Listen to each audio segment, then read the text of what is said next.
Huh. It's dark.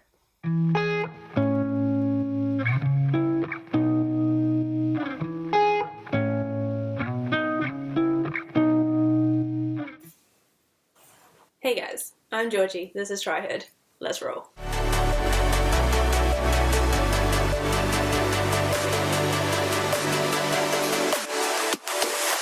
It's the new year.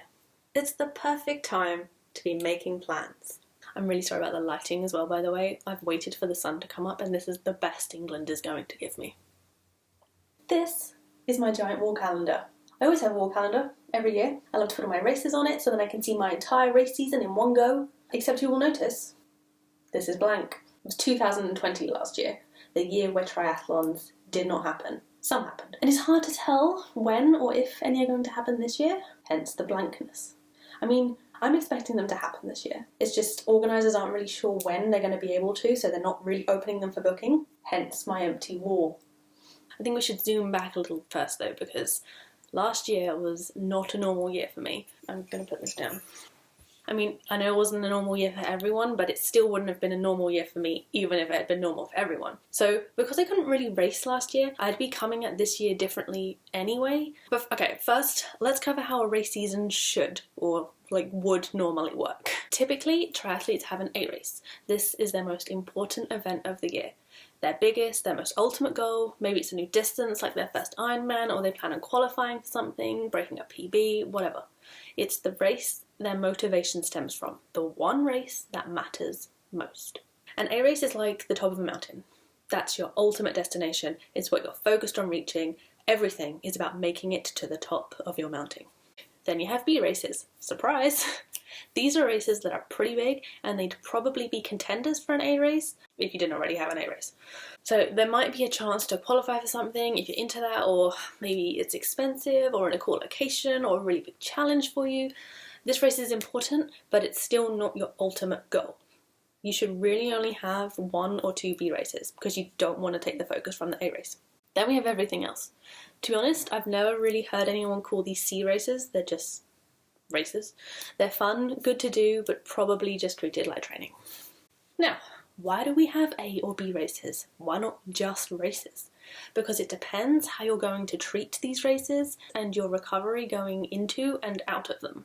Look, if you're just into triathlon for the fun of it, this probably doesn't matter, but if you want to maximise your performance and the amount you can race and how well you'd race, then it becomes slightly more important. For an A race, you want to be performing at your best. You would structure your training around this so you're at your fittest when it arrives. You would probably taper a couple weeks before, which is where you're lessening the training a week or 2 before the race so you're well rested. And then you'd give the race absolutely everything you've got. So you've got this A race, this big important race. But let's say you've got a bunch of little less important races, like a half marathon or a sprint distance triathlon in the month before your A race. If you took a week off before each of those to taper for them, then smash them with everything you had and needed another week off after for recovery, you're going to rock up for your A race having not been properly training for the last month and having exhausted yourself in those other races. So your A race performance will be terrible. But if you remember that half marathon is not your A race, so you keep your training up around it and don't give it absolutely everything you have so you can still train after it, then you're still going to be prepared for your A race,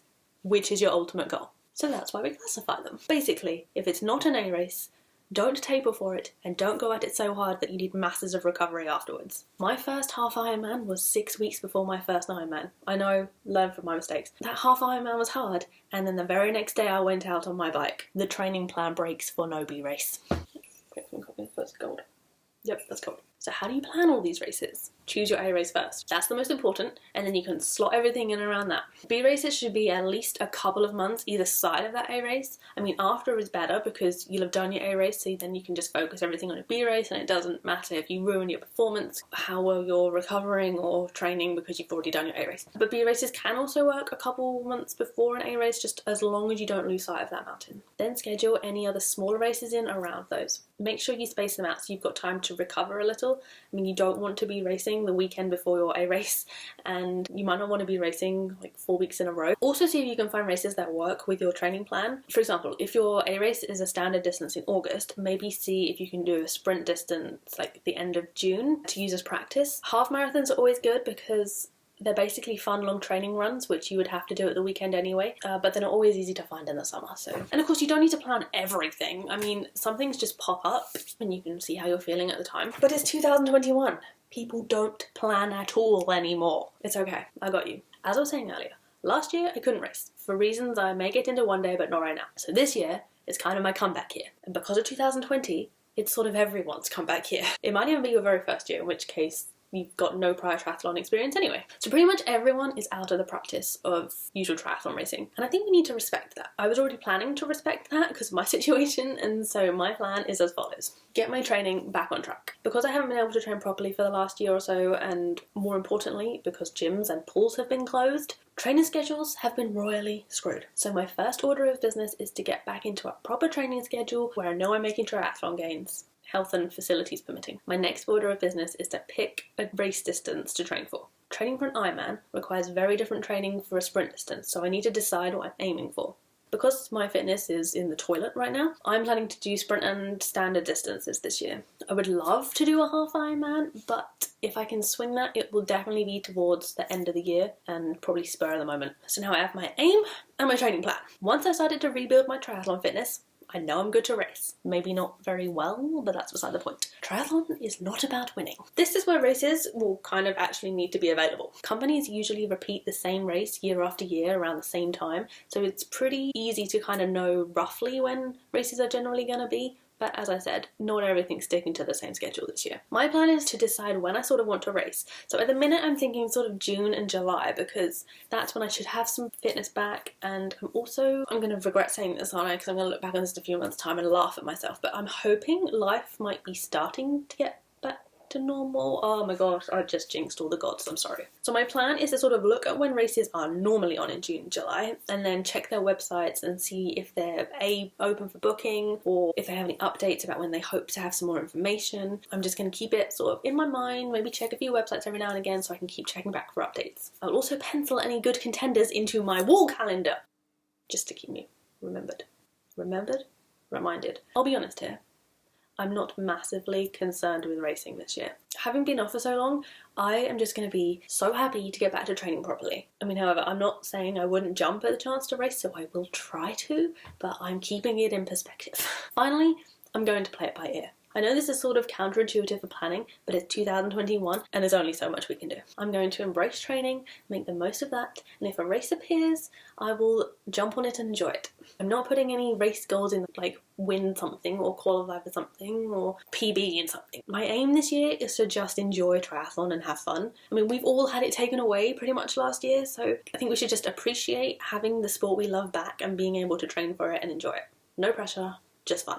I do have some mini goals though. I mean, if you plan on sticking around with me, which is easiest if you subscribe, thank you, smoothest plug ever. I do have a couple of adventures planned, if they can go ahead. I have a place in the London Landmarks Half Marathon if it takes place. I did the very first race of this a few years ago, which is also a video on my channel. So it will be amazing if I can go back and do it again, because it's a really fun race. I'm also hoping to run to Paris. Yeah, it's a little bit more than a half marathon. So that should be an incredible adventure. So I will definitely be vlogging it if it can go ahead. Also, if we are ever allowed to go abroad again, I'm hoping to do some cycling in Spain, and I will definitely kind of maybe be skydiving this year, which I am equally ecstatic and terrified about. So that should be a fun watch. If I survive. Otherwise it will be incredibly tragic and badly edited. Okay, so I think I have rambled enough. Are we turning all of everything I just talked about into a blog post if you would like to be able to peruse it at your leisure? That will be on my website, georgiestrihead.com, where I also have an entire triathlon beginner series and other hopefully useful advice. You'll have to be the judge of that. Everything is linked below, so check it out down there. That's all from me. Thank you so much for sticking with me to the end. If you are still here, please comment your own goals below because I miss speaking to other triathletes and I need the human contact. Thank you.